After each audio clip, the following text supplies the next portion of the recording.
2024 is now over, so here are my top 10 best superhero projects of 2024. At number 10, I have Venom: The Last Dance. Wasn't actually that crazy about this movie the first time I saw it, but after the second time, it hit completely differently. It's another fun adventure with Venom and Eddie. That whole dynamic is so much fun. It's a solid finale to this trilogy, very emotional, the action is really good, and just overall, it's a very fun movie. At number 9 is Crisis on Infinite Earths Part 1. The movie sets up this big event through one character, The Flash, and he's a character that's perfect for a story like this. The movie flows so well because it's following The Flash. It has a lot of good moments and has a cool out of order story to it. At number 8 is X-Men 97. For someone who hasn't really watched X-Men the animated series, I really enjoyed X-Men 97. All the X-Men characters were done so well here. The series was so well animated and colorful with like the action and their costumes, and I like the world building with the show kind of going back to the 90s animated series universe. At number 7 is Invincible Season 2 Part 2. Solid set of episodes. I love the world of Invincible and following these characters. So much went down in this half of the season. So much got set up. The action was a blast. Brutal like always.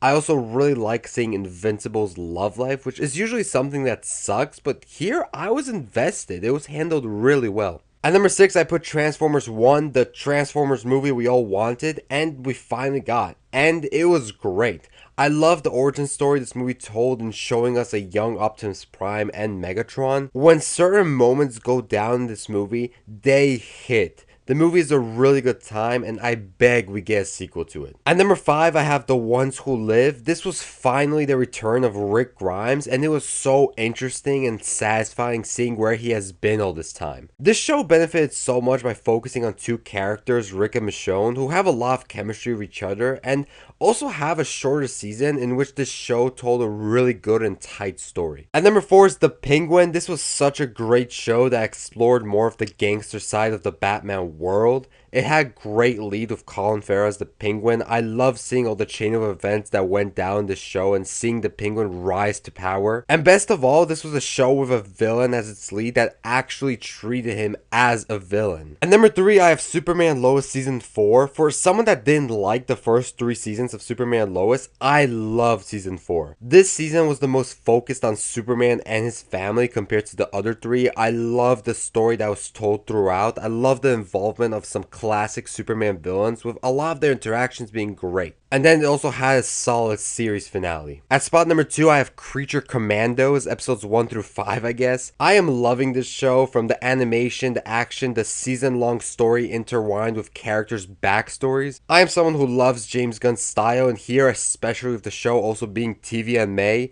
that style shines. And at number 1, I had to put Deadpool and Wolverine. This movie is everything I wanted it to be and so much more. The dynamic between Deadpool and Wolverine is top tier. This movie does so much greatness with its characters and is able to push so many boundaries, like with its rating, because this movie takes that R rating to its advantage. I love how the movie flows and progresses, and it's just an unbelievably good time.